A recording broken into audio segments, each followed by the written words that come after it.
आपका नेक्स्ट जो चैप्टर है उसका नाम है chemical bonding. Okay, chapter number 4 chemical bonding and molecular structure. उसमें जो टॉपिक्स हैं मैं आपको डिस्क्राइब करने जा रहा हूँ। जो मेन इसमें टॉपिक स्टार्ट हो रहा है वो है ionic bond and covalent bond. इसके बारे में आप थोड़ा सा पहले पढ़ चुके हैं एग्ज़ाम में, सॉरी क्लास 10 में, तो आई थिंक आप लोगों को पता भी होगा इसके बारे में।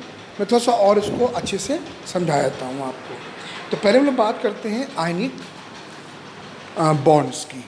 ओके, नाम से आप जान सकते हैं, यू कैन नो कि ionic bonds are bonds which exist between the two ions, especially positively charged ions, because bonds तब बनते हैं जब अट्रैक्शन लगता है, and we know that attraction तभी लगेगा जब चार्ज अपोजिट होगा। ओके, एक सबसे अच्छा एग्जाम्पल, सबसे इजी एग्जाम्पल देखा गया है वो एग्जाम्पल है NaCl का। NaCl के बारे में बता दूं, आपको जानते होंगे आप लोग, this is a common salt that we eat. तो इसमें क्या होता है कि इसमें इसका फार्मूला होता है NaCl, और इसमें बॉन्डिंग कैसे फॉर्म होती है Na+ और Cl- के बीच में। तो आपको पहले तो ये पता होना चाहिए कि कैसे केटायन बनते हैं, कैसे एनायन बनते हैं, ये सब आप जानते भी होंगे। ओके, इलेक्ट्रॉन लूज करने पे केटायन बनते हैं, इलेक्ट्रॉन गेन करने पे एनायन बनते हैं। केटायन पे पॉजिटिव चार्ज आता है, एनायन पे नेगेटिव चार्ज आता है, दोनों के बीच में लगता है फोर्स ऑफ अट्रैक्शन और आयनिक बॉन्ड फॉर्म हो जाते हैं। ठीक है, आप देख सकते हैं यहाँ पर सोडियम ने, तो समझिए वैलेंस इलेक्ट्रॉन क्या होता है। वैलेंस इलेक्ट्रॉन को हम लोग आउटर मोस्ट इलेक्ट्रॉन भी कह सकते हैं। वो इलेक्ट्रॉन जो आउटर मोस्ट शेल में होता है और किसी भी रिएक्शन में पार्टिसिपेट करने के लिए तैयार रहता है। मोस्टली क्या होता है कि वैलेंस इलेक्ट्रॉन के थ्रू ही हम लोग एटम्स को उनके पीरियोडिक टेबल में उनको पोजीशन देते हैं, मैंने आपको बताया था। प्लस जो वैलेंस इलेक्ट्रॉन होते हैं यही मोस्टली केमिकल रिएक्शंस में पार्ट लेते हैं। ठीक है, तो यहाँ पे क्या हो रहा है कि Na आप देख सकते हैं यहाँ पर Na अपना एक इलेक्ट्रॉन लूज कर रहा है और वो दे रहा है किसको, Cl को। ये इसका वैलेंस इलेक्ट्रॉन है। ओके, तो क्या हो रहा है इस पर देखिए ध्यान से, Na अपना एक इलेक्ट्रॉन लूज कर रहा है और बना रहा है Na+। ओके, अब जो इलेक्ट्रॉन लूज कर रहा है उसे कौन गेन कर रहा है, क्लोरीन, और क्या बना रहा है Cl-। तो Na पे क्या चार्ज आ रहा है, पॉजिटिव का मतलब केटायन, और Cl पे क्या चार्ज आ रहा है, निगेटिव मतलब एनायन, और इनके बीच में क्या लगने लगता है, Na चूँकि पॉजिटिव होता है। तो जो इन पे चार्ज आ जाएगा वो इस तरीके से आएगा बेटा, Na पे आएगा plus charge, it will become Na+, और Cl पे चार्ज आएगा negative, it will become Cl-, और इनके बीच में लगने लगेगा एक फोर्स ऑफ अट्रैक्शन। ओके, और यही फोर्स ऑफ अट्रैक्शन क्या कहलाता है, आयनिक बॉन्ड कहलाता है। याद रखिएगा, आयनिक बॉन्ड जो होते हैं वो हमेशा आयंस के बीच में लगने वाले फोर्स ऑफ अट्रैक्शन की वजह से ही बनते हैं, और कोवेलेंट कंपाउंड में इलेक्ट्रॉन्स की शेयरिंग होती है, जो मैं आपको आगे समझाऊंगा। ठीक है, अब इसमें लिखा हुआ है कि they can dissolve in water, तो प्रॉपर्टीज़ के बारे में मैं आपको भी आगे समझाऊंगा। अभी आप समझ लीजिए आयनिक कंपाउंड्स क्या होते हैं, और एक एग्जांपल के थ्रू मैंने आपको ये समझा दिया है। आप भी अपने पास से एग्जांपल ले सकते हैं और अपने आप करने की कोशिश करिएगा, क्योंकि नोट्स तैयार करिएगा तो कम से कम 5 एग्जांपल तो अपने पास से दीजिएगा। एक एग्जांपल मैं आपको और समझा देता हूँ।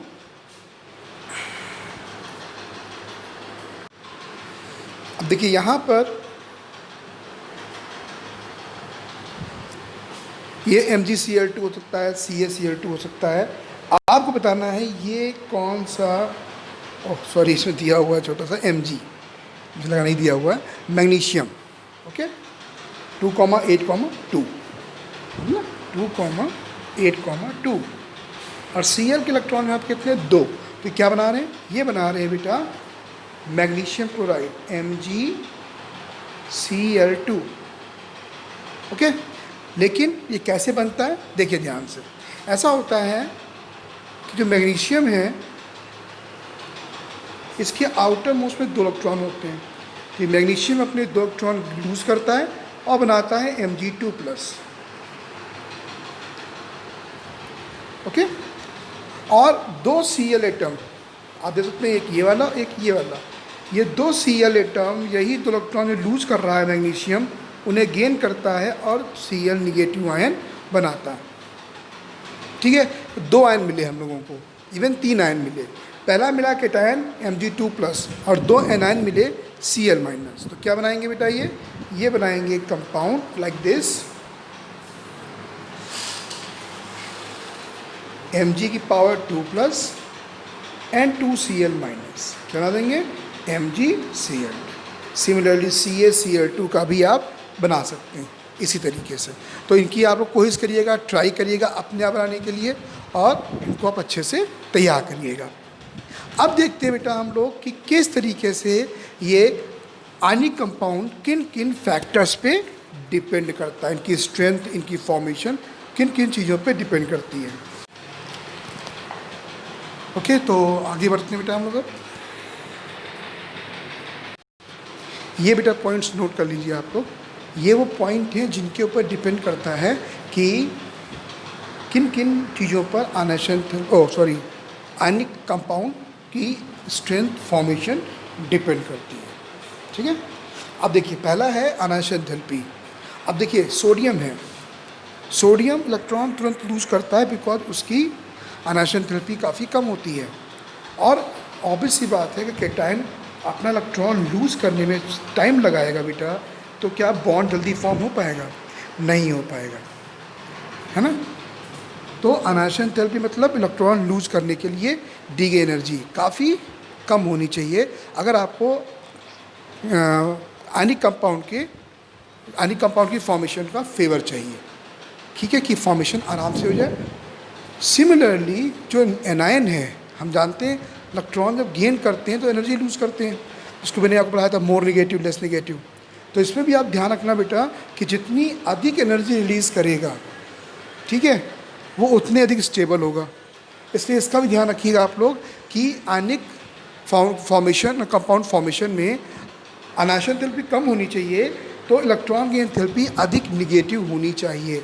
मोर निगेटिव का मतलब यहाँ पर ये है कि एनर्जी अधिक रिलीज़ होनी चाहिए। ओके, फिर बात करते हैं हम लोग लैटिस एंथैल्पी की। अब लैटिस क्या होती है बेटा, ऐसा होता है कि जब Na+ और Cl-, मैं एग्जांपल दे रहा हूँ आपको एक सिंपल सा, जब Na+ और Cl- ये आपस में जब बॉन्ड फॉर्म करते हैं, ओके, तो बनाते हैं आयनिक कंपाउंड। और ये आयनिक कंपाउंड जो होते हैं ये आपस में टाइटली पैक्ड अप होते हैं। जैसे एक Na को, ये Na एटम है तो उसको 8 Cl घेरे होते हैं। ओके, ये एक चैप्टर है सॉलिड स्टेट क्लास 12th में, वो आपको उसमें सब पढ़ाया जाएगा। फिलहाल क्रिस्टल लैटिस का मतलब होता है पैकिंग अप ऑफ या sequence of packing up of cations and anions. Okay, ionic compound में जो भी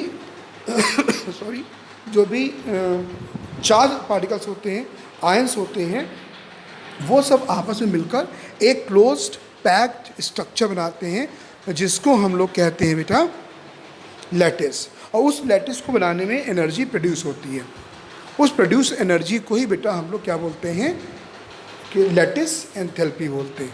तो याद रखिएगा, जितनी अधिक लैटिस एंथैल्पी होगी, मतलब लैटिस फॉर्मेशन में जितनी अधिक एनर्जी प्रोड्यूस हो रही है, कंपाउंड उतना ही अधिक स्टेबल होगा।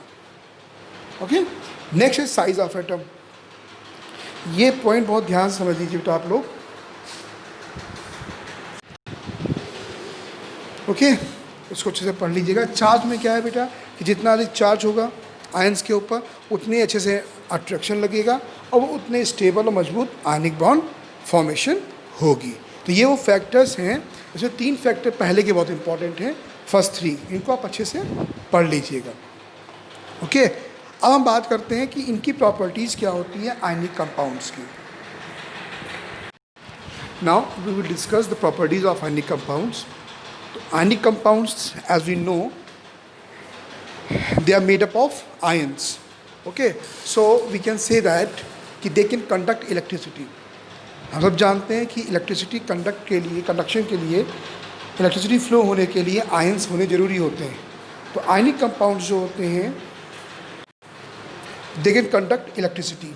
ओके, अब चूंकि ये आयंस होते हैं तो they can be dissolve in water या पोलर सॉल्वेंट्स में ये आसानी से घुल सकते हैं। ठीक है, और ये खास चीज़ क्या होती है कि एक मेटल और एक नॉन मेटल से मिलके बने होते हैं। लाइक NaCl में Na मेटल है, Cl नॉन मेटल है, और MgCl2 में Mg मेटल है, Cl नॉन मेटल है। इनकी खास चीज़ ये होती है कि ये सॉलिड स्टेट में इलेक्ट्रिसिटी कंडक्ट नहीं करते हैं, बट अगर मॉडर्न स्टेट में है या लिक्विड स्टेट में है तो ये अपना, जैसे कि NaCl, अगर सूखा NaCl है, आई मीन इसमें मॉइस्चर भी नहीं है, तो सॉलिड स्टेट प्योरेस्ट फॉर्म में है, तो उसमें आपको इलेक्ट्रिसिटी फ्लो नहीं कर सकते हो आप। जैसे कि आयरन में हो जाता है, आयरन होता है सॉलिड, लेकिन उसमें इलेक्ट्रिसिटी फ्लो जाती है, एल्युमिनियम में फ्लो जाती है, कॉपर में फ्लो जाती है, बट सॉलिड NaCl में नहीं होगी। या अगर हमें NaCl में इलेक्ट्रिसिटी कंडक्ट करानी है, फ्लो करानी है, तो हमको उसको पानी में डिज़ोल्व करना पड़ेगा या उसको मॉडर्न स्टेट में लाना पड़ेगा। क्योंकि अगर हम लोग सॉलिड स्टेट की बात करेंगे तो NaCl में आयंस नहीं होते हैं, जिसको पानी में डिज़ोल्व करेंगे then NaCl will be converted to Na+ and Cl-, और इस तरीके से बेटा इन चार्ज के थ्रू इलेक्ट्रिसिटी फ्लो हो सकती है। ठीक है, और चूँकि इनके पॉजिटिव नेगेटिव दो चार्ज होते हैं, उनसे मिलके बने होते हैं, तो इनके बीच में ट्रेमेंडस फोर्स ऑफ अट्रैक्शन लगता है। और उस ट्रेमेंडस फोर्स ऑफ अट्रैक्शन की वजह से क्या होता है बेटा कि इनके मेल्टिंग पॉइंट और बॉइलिंग पॉइंट बहुत ही ज़्यादा होते हैं। ओके, तो ये टॉपिक हो गया बेटा आपका आज का आयनिक कंपाउंड्स का। अब इनकी डेफिनेशन लिखिएगा बेटा आप लोग। डेफिनेशन के साथ साथ बेटा आप लोग इसकी प्रॉपर्टीज़ के बारे में लिखिएगा, एग्जाम्पल लिखिएगा, और कौन कौन से फैक्टर्स को फेवर करते हैं उसके बारे में भी आप नोट्स प्रिपेयर करिएगा। अब हमारा नेक्स्ट टॉपिक है कोवेलेंट कंपाउंड्स। तो ये वो कंपाउंड्स होते हैं जिनके बीच में कोवेलेंट बॉन्ड बनते हैं। आयनिक कंपाउंड का मतलब क्या था बेटा? Exchange of electrons. okay, after exchanging the electron they forms ions, okay, and the force of attraction between these ions forms ionic bonds as well as compounds. Now in case of covalent compound, the electron, there is the sharing of electron, okay, kya sharing of electrons, because every atom want to complete its octet and form a stable configuration. हर एक atom चाहता है कि हमारा octet complete हो और हम एक stable configuration तैयार करें। तो इलेक्ट्रॉन्स शेयर करते हैं दूसरे के साथ। मैं एग्जांपल समझाऊंगा बेटा अभी आपको। यहाँ आप देख सकते हैं the bonds in which two atoms share a pair of valence electrons, okay. ऐसे यहाँ पे देख सकते हैं H2 का एग्जाम्पल दे रखा है, और यहाँ पर H2 में देख सकते हैं आप, ध्यान से देखिए, दो हाइड्रोजन एटम हैं और वो आपस में, चूँकि इनके आउटर मोस्ट में एक ही इलेक्ट्रॉन होता है, और अगर ये एक हाइड्रोजन एटम है, इसके आउटर मोस्ट में यहाँ इलेक्ट्रॉन है, एक ये हाइड्रोजन एटम है, इसके आउटर मोस्ट में यहाँ इलेक्ट्रॉन है, और दोनों आपस में शेयर कर रहे हैं, ओके, और हाइड्रोजन मॉलिक्यूल फॉर्म कर रहे हैं। अब इसकी खास बात क्या होती है बेटा कि जब ये इलेक्ट्रॉन शेयर करते हैं तो वो बीच में आ जाते हैं, तो इसके भी 2 काउंट होंगे और इसके भी 2 काउंट होंगे, ओके। तो इस तरीके से ये शेयर करके इलेक्ट्रॉन्स अपने दूसरे के साथ ये एक स्टेबल कॉन्फ़िगरेशन तैयार करते हैं। सिमिलरली अगर हम एग्जांपल लें Cl2 का, तो Cl जो होता है बेटा उसके आउटर मोस्ट में 7 इलेक्ट्रॉन होते हैं, 7, okay, 1 2 3 4 5 6 7, and we take another Cl because in Cl2 molecule, Cl molecule, the formula is Cl2, there are 2 chlorine atoms, 1 2 3 4 5 6 7, so they share with each other 1 electron and it becomes Cl molecule, okay,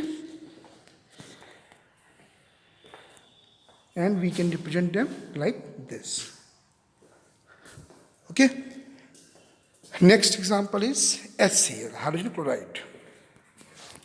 In hydrogen there is 1 electron, valence electron. In case of Cl there are 7 electrons,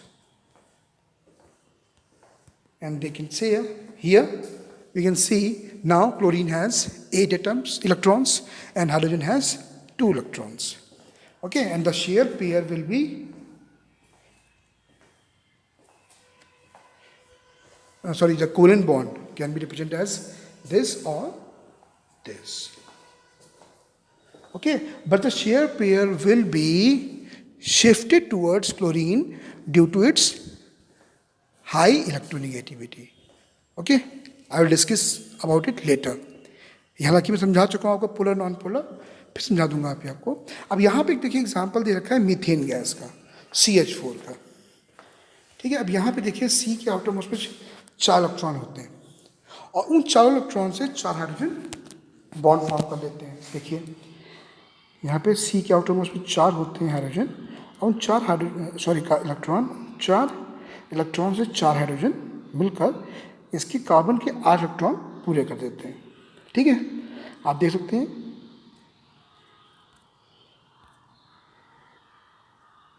ये आपको पढ़ चुके हैं school में और इस तरीके से हम लोग उसको रिप्रेजेंट करते हैं। ओके, तो इस तरह से बहुत कोवैलेंट कंपाउंड तो बहुत ही बेटा, और इनका जो एक लुईस स्ट्रक्चर होता है जो बताऊंगा, इसके बारे में एक अच्छा सा वीडियो में शेयर करूंगा जिसमें ग्राफिकली समझाया गया होगा। उसको बेटा आप अच्छे से देखिएगा, आपको बहुत अच्छे समझ में आएगा। ठीक है, अब ये हो गया आपका कोवैलेंट कंपाउंड। अब बात करते हैं polar and non polar compound के बारे में। देखिए, अगर शेयरिंग हो रही है सेम एटम के बीच में, ऐसे देख सकते हैं आप लोग N2 और